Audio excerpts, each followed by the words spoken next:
Hey guys, thanks for joining me for this 111th episode in Season 2 of Good Questions with Cameron Dole. Special guests on this episode include actress, comedian, and writer Jamie Loftus.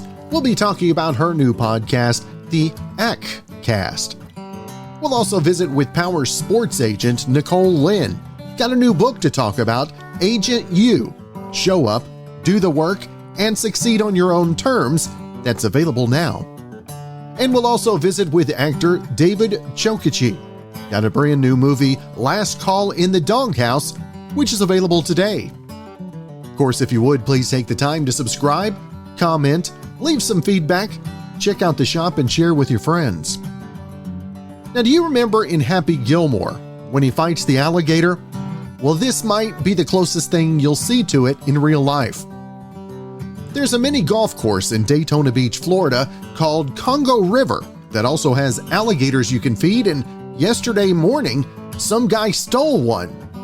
Well, just after 3 a.m., police spotted a man fighting an alligator on the street, and it turned out he'd stolen it from the course. He's 32 and his name is William Hodge, but he goes by Bubba. Police posted a photo of him being handcuffed, and the alligator looks fairly small, maybe 4 or 5 feet long. According to the police report, cops saw him swinging it around by its tail and trying to toss it on the roof of a building. So they arrested him, and when they asked why he was doing it, he said he was trying to teach the gator a lesson. He also told them he jumped a fence into its enclosure and had to wrestle the gator for a while. But it sounds like it's okay and back home now. Bubba facing charges for theft, burglary, criminal mischief, and animal cruelty. Got a new podcast I'm interested to talk about the story behind this one, Kathy. And if I pronounce that wrong, I'm so sorry, Jamie. Jamie Loftus with us today. And first off, Jamie, appreciate you taking some time. Oh, thanks for having me. I'm excited to talk. Now, when did Kathy become something of interest for you? Well, I remembered the comics from being a little kid seeing them in the newspaper, but I definitely didn't get it. I knew that she was like one of the only women in the pages, but I don't know. I guess like she doesn't have the problems of children. It's not a comic for kids. It's a comic for adult women. And so I remember that my mom loved it. And I remembered that a lot of people seemed to not like it, but I also didn't understand why. So during the lockdown last year, there was this kind of resurgence of those comics because Kathy Geisweit, who made them for 35 years, started posting new ones on Instagram. And so I thought they were very cool and they were very funny. And so I decided to kind of go back and take a full look at what those comics actually were and whether that criticism that she seemed to be constantly getting was based in anything. And so that was kind of how I got. And then in lockdown, I had time to read 10,000 Kathy comics. So I did that. Yeah, I was going to say, you had the time for the research, didn't you? Yeah, it was kind of a rare moment. Jamie, being a TV writer, comedian, and all that, when did you put your foot into the podcasting? I started doing podcasts about 5 years ago, almost, with just kind of like on a whim with my friend Caitlin Durante. And we've been doing a movie podcast that takes a look at famous movies using a feminist lens called the Bechdel Cast in 2016.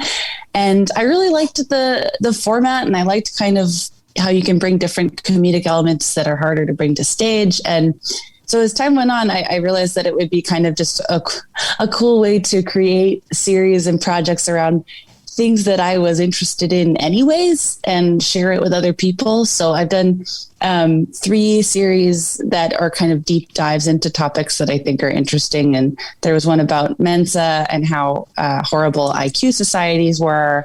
There's one about Lolita and kind of all of the cultural baggage that came with that story.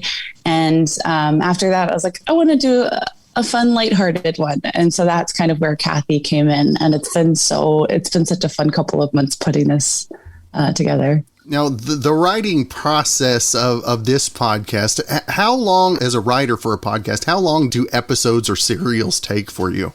Well, I'm not done yet.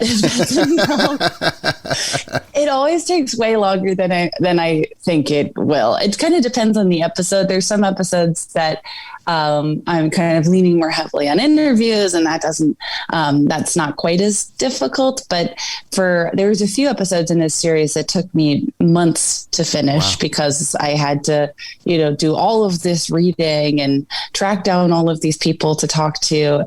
So it kind of varies, but usually for a series like this, it takes me about 4 or 5 months to get everything done top to bottom. And you don't miss any of those little check marks. You get them all checked, right? Where you step away. Of course. Now, Jamie, this last year, the way we've had to deal with COVID, the way we've had to deal with being remote, what is the biggest thing that you learned about yourself that as things are opening up, you're taking advantage of? I think a lot of what I was felt very lucky to be able to work from home in the first place during COVID. And I was able to learn a lot more about things that I should have known about anyways, really, but learning about how to get involved in mutual aid efforts in my neighborhood and how to kind of incorporate that into my daily life and routine inside and outside of quarantine. And then on the other end, I think I learned that there is like such a potential to connect with other people over things that kind of seem innocuous. And I've had such a good time putting these shows together over the last year and a half now, because it's kind of cool to just feel like, hey, here's this thing. And everyone has some sort of connection to it one way or another, and use it kind of as like a tool to talk to each other and hang out. And I've also been eating a lot of hot dogs. Like there's just, I don't know, there's been a lot of stuff going on. So it's nice to be at a hot dog restaurant again as well. That's right. Now, the character of Kathy, tell us how you implemented the comics into a new reality. Am I right in saying that? Yeah. So with the character, I mean, she's so distinct where you can kind of guess how she would react to any given situation. So once I had spoken with Kathy Geisweit and really, gotten to know the character, there are moments in the podcast as it goes on where I'll just have conversations with her and kind of try to have a modern conversation with the character, which is such a blast to do because it's like, again, you can basically know how Kathy's going to react in any given situation. And we have such an amazing voice actor playing her, Jackie Michelle Johnson, who it truly does feel like we shut our cameras off on Zoom and you do feel like you're talking to a cartoon character. It's wild. What's the biggest challenge for you in the podcasting realm? I think that the biggest challenge is and this is like a good problem and a bad problem, is there is like such a demand for things and content, and people want it fast, but they also want it thorough, and they also want it to be new and interesting. And a lot of this is just like pressure I put on myself, but sometimes I'm like, I wish I had 45 more minutes to finish stuff, because I've never ceased to be amazed, and my listeners are amazing. And there are occasional moments where it's like, guys, it's a free show. And I don't have a ton of time to put it together, but you want to do a good job and do right by people who are taking their time to listen to you. And I don't know. Yeah, I'm constantly spiraling about that. That's awesome. Now, at Kathy, the podcast, I want to make sure and let folks know where they can find the episodes, and not only that, but social media and everything else you've got going on as well. Yeah. So the show is ACKcast, AACK cast, or you could just search my name, Jamie Loftus, and it'll come up. I know it's a mouthful.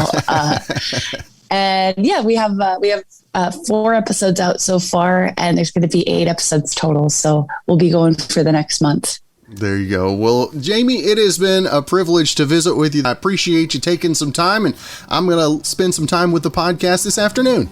Thank you. I really appreciate it. Do want to say thanks to our sponsor for today's podcast, Smiley's Breezy Vapes, located at 313 Falcon Road.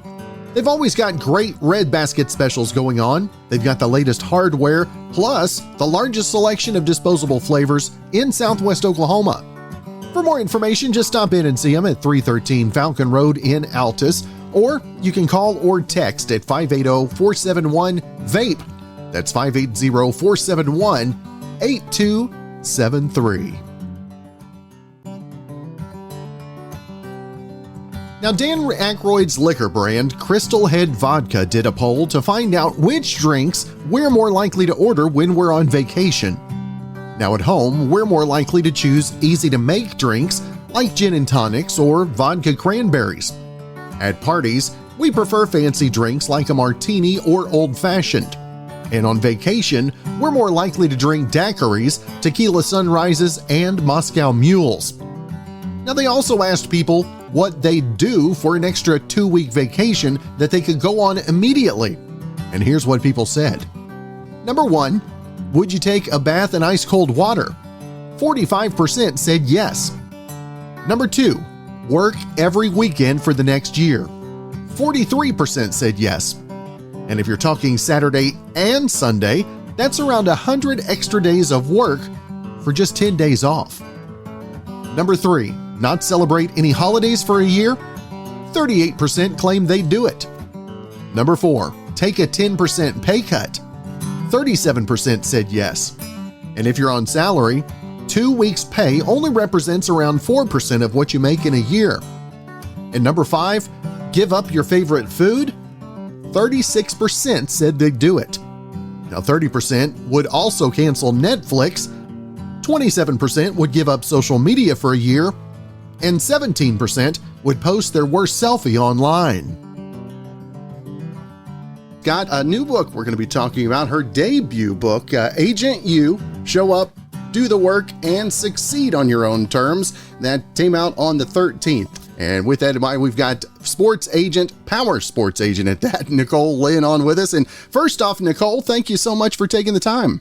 Of course. I'm from Oklahoma, and so I would not miss this interview for the world. For you, Nicole, how did getting into the agent world and especially NFL, how did that even be a dream of yours coming up, if you will? So I went to the University of Oklahoma for my undergrad and college of law. And while I was there, I met a lot of athletes that were football players. And many of those, of course, yes, a lot of great players there. Many of those kind of had similar upbringings as me. I definitely grew up in kind of a rough situation, in childhood poverty.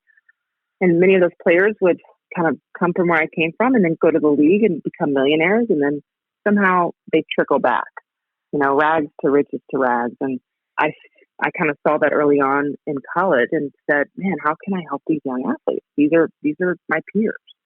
And so I ended up eventually moving to New York City, working on Wall Street, originally thinking I was going to be a financial advisor for the athletes. Once I learned that sports agent was really what I wanted to do, I went back to Oklahoma and went to law school, and kind of the rest is history. And how hard was it to make that break into the industry? Were there barriers, or was it maybe a little more welcoming than you thought originally? There's definitely barriers. I'd say the industry was very welcoming. I think it was a little bit more difficult with the prospects and the clients. These prospects sitting there with their family members are used to seeing men walk in the room. And so when they saw someone that looked like me, I think there's always that moment of kind of sticker shock. And, that part was a little tough, and I had to prove my credibility and build a name. And so there was definitely additional hurdles that I don't think my male counterparts had to deal with, but the NFL was very welcoming. And when did the idea for the book come to you? And was it something that was with a little consternation that you agreed to it? It's funny. I actually was writing the book for several years, not thinking about it being an actual book, but more so just writing down my tips. So if I had some free time, I'd pull up my laptop and write a chapter on, how to be successful, or what, write down a story from that day. And so it really was something I worked on for a couple of years, and one day kind of thought, maybe this can be a book. And what has been your reaction to the feedback? What's it like to get the feedback from the readers and other leaders as well that see the insight that you're giving? Man, it is so amazing. I love, part of my life's purpose is really mentorship and inspiring. And I feel like this book does exactly that. And so I just feel really blessed to be able to reach so many people. And I know one of the tenets in there is discovering and staying focused on your purpose. And your purpose isn't always so easy to find, is it, Nicole? Sometimes it can be difficult. And so I actually include an entire chapter on finding your purpose. I think it's not super easy, but it shouldn't be impossible. And so in the book, I equate purpose to your superpower, right? When you think about the Hulk, you think of his superhuman strength. Mm-hmm. You think about Superman, you think about his ability to fly. What do people think about when they think of you? And so I kind of walk the reader through finding that life's purpose and trying to really make it the most important mission of your life. And with the times of social media that we live in, and I battle with this as well in marketing, is over promoting yourself. What do you say to that when somebody brings that idea to you? Oh man. It's just that to me, that's not even a thing. You're in social media. I'd post on social, and I used to have certain agents and, just peer agents that weren't into social media and just say, oh, you're just posting about yourself. But yeah, I am. It's my social media page. That's what you do. Women I think are, very self-deprecating, as I try to teach in the book that, we need to be able to speak up for ourselves and be comfortable with saying what we've been able to do successfully. There's a line between humble and cocky, and I think sometimes women are overly humble. And so making sure we have that confidence to say, hey, yeah, I'm very good at what I do, and there's nothing wrong with that. That's right. And again, the book, Agent You, Show Up, Do the Work, and Succeed on Your Own Terms. And Nicole, this is something that we can, whether we're agents or in the entertainment industry or anything, there's tenets in here for every walk of life. Oh, absolutely. This book is not about being a sports agent. It's about being your own agent in life, no matter what you do for a living. It's about, it'll teach you how to advocate for yourself, how to get a seat at the table, and how to unapologetically live in your purpose. And Nicole, you talk about taking chances. How hard is it to know when to really go out on a limb? Yeah. In the book, I call it, the Hail Mary, which is a football term. I believe that every person in their personal or professional life has to take a Hail Mary at some point. It's the big gut-wrenching jump that you've got to do, you've got to do to become successful or to get to that next level. And the timing of that can be very difficult. And so, in the book, I talk about preparing for that Hail Mary and how to identify when's the best time to take it. That's right. Well, again, the new book, Agent You, Show Up, Do the Work, and Succeed on Your Own Terms. Proud to have an OU Sooner alum on with us, Nicole Lynn. I want to make sure and let our listeners know not only where to find more about the book, but everything you got to go in social media-wise as well. Yes. Agent Nicole Lynn is my Instagram, Twitter, and my website. So Agent Nicole Lynn. And then please get the book, Agent You. It's everywhere. Amazon, Barnes & Noble, small bookstores. You name it, it's there. That's right. Well, Nicole, it has been a privilege to have the chance to visit with you. Wish you continued success, a great weekend, and hopefully we can catch up again real soon. Yes, thank you so much for having me. Do want to say thanks to our sponsor for today's podcast, Smiley's Breezy Vapes, located at 313 Falcon Road.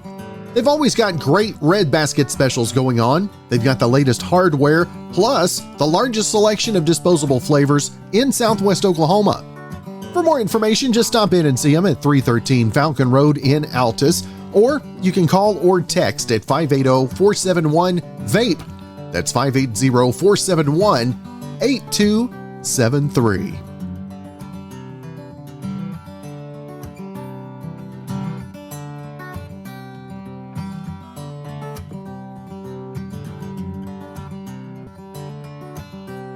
Well, here's a new health condition to worry about. And it's got a catchy name you won't forget. Did you suffer from dead butt syndrome last year?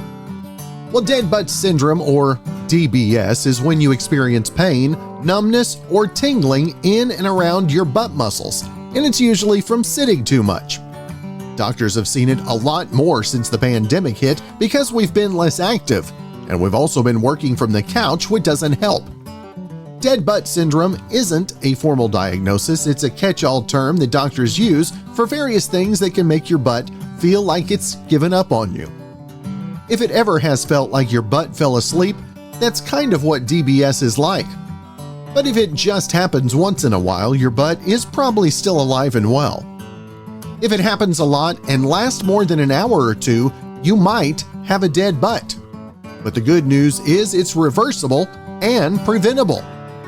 To reduce your risk for DBS, just stand up and stretch every 30 minutes. In general, more movement should help. You might remember him from small screen and big screen from before. Got a brand new movie that we got to talk about today, Last Call in the Doghouse. We've got David Chokachi with us today, and hey, I spit it out at least once, David. Yeah, you got it right, man. I'm proud of you. Very good, very good. Now, David, to have a new movie that is available right now for obviously for purchase online, what's it like and how different are the times putting things out these days for you? Yeah, it's it's definitely a different world. We're out there. This Last Call in the Doghouse is a feature film that we shot, and it's actually being released today at StonyPointEntertainment.com, who is our distributor. So anybody who wants to check out the movie, they can go to Stony Point Entertainment and purchase it and download it and watch it. And it's a different arena for sure. A lot of these movies, there's a huge demand for content from all these media streaming platforms, and we've been lucky enough to find homes for some of our movies at Amazon Prime. We're trying another one of our projects at Netflix. So there's so many different venues to try and launch out your project into. There's a lot of different opportunities, but also at the same time, there's so much more competition. Everybody wants to be in TV, and everybody wants to be doing a series because that's where the most stability is, and your career longevity is in that. So yeah, it's I adapt whatever the kind of the environment is doing, and just go, just be prepared, be ready to go, and do my best. That's right. Now, The Last Call in the Doghouse, it's been described, I heard it described, Cheers meets Field of Dreams. And David, give us a little insight into the new film. So I play a character named Dog, and when you spell that backwards, it's God. And I actually do play God, which is interesting. But we're more mortal versions of. I'm a mortal version of God in the sense that I'm in this human physical body, and I happen to own a dive bar. And in this movie, in this feature, the dive bar happens to be in New York City, and it's run by myself and my two sons. One is Jess, who's this, and one is Mo, who's Moses. And then Nancy Butler is Mary. So we have this dive bar, and around closing time, these characters come in to our bar, and they're usually burdened with some heavy trauma or some sort of something in their life that has really had a negative impact on them. And they come in, and through exploration and conversation, we start to pry out these traumas that these people have experienced. And then we actually will flash back in time to their exact trauma, and we will go with them. And then in that flashback, we will actually help them alleviate the pain that they're suffering, and help understand why they're dealing with what they're dealing. So it's a magical movie. It's like by far one of the most proud movies I've made. It's just got a beautiful message about human beings and how flawed we are as humans. But in the end, there's that we're all very much we're not unique in the sense that our problems are fixable. We can be healed, and that's the message we're putting out with Last Call in the Doghouse. And right now, David, I don't think there's any better time than to say, we're all going through stuff, but we're all not that different either. Oh, exactly. I mean, this is the timing of our movie, along with what everybody's dealing with. It couldn't have been. People will love to have this message, and you'll laugh and cry and be exhilarated just watching this. So you'll go through all the range of emotions, and I think it is. It's inspiring in the sense of like how we all are, all the humans on this planet as a collective, how are we coming out of this pandemic, or how are we dealing with it, and the fact that it's, you know, maybe getting worse again and all this. So we have to hang on to hope. We have to hang on to inspiration, positivity, all those things in order to, you know, to stay mentally healthy, spiritually, physically, emotionally healthy. We have to, you know, do those certain things for ourselves. David, in this last time, like you said, as we spent our time alone, what was one of the things that you really worked on, maybe on your craft? You know, I kind of put it down for the beginning of the pandemic. There was really nothing. So I'm also a carpenter, and we had moved into a new house, so I was doing all these carpentry jobs all through the pandemic because that keeps my mind and my body, brain, and everything busy. But also, I motivated myself I went out to Joshua Tree and shot some content for myself, and through that content, I'm editing like a message. It's kind of a story. It'll be like a standalone pilot about being in nature and how nature can heal us. I have a lot of different things. I have a couple movies. I'm about to start shooting one in Connecticut, then in July, and then we are scheduled to shoot the sequel to Last Call in the Doghouse mid-August here in LA. And in that one, the title of that is In Dog We Trust. So these are what we're hoping to do is myself and Bruce Reisman, the writer-director who wrote Last Call in the Doghouse. We're hoping to do one of these a year and do, 8 to 10 of them over the next bit of time. And they're just beautiful movies, and the characters change somewhat, but at the core they will remain the same in terms of my character and Aaron Fours and Adam Jacobs. Those three are kind of like the foundation for the show, and then there's a bunch of other amazingly talented actors that come in: Parker Stevenson, Yancey Butler, Judy Geeson, who else? Amanda Jenkins.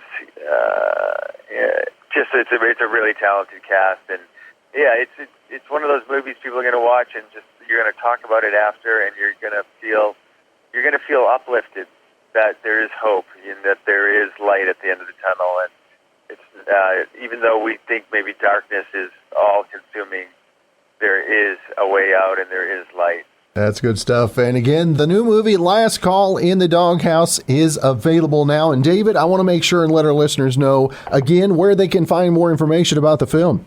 Yes, at the website for the distributor, which is www.stonypointentertainment.com.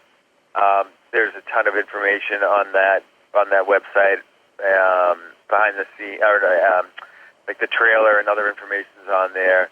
And then through all the social media handles for like myself, and we're all putting out a fair amount of information, trying to, increase the viewership and get the movie launched out there into the entire world. It's a different world, isn't it, David? Yeah, it is. It is, man. Well, David, it has truly been a privilege to have the chance to visit with you. I hope you have a great weekend. Happy release day to you, and hopefully we can catch up again real soon. All right, great. Thanks so much for having me on. Well, thanks again for joining us for this 111th episode in Season 2 of Good Questions with Cameron Dole. If you ever have a comment, question, anything else you'd like to know, you can hit me up on the contact page at gqwithcam.com. You can also find me on Twitter, Instagram, Facebook, and TikTok at GQWithCam. If you'd like to help out in the funding for this podcast, you can visit our merch store where we've got hoodies, shirts, mugs, tumblers, stickers, and more. That's gqwithcam.com/shop. Of course, if you have a special guest idea, email me gqwithcam@gmail.com. Well, thanks again to our good friend Brandon Allen coming up with our theme music. We're going to let him play us out. Hope you guys have a great weekend.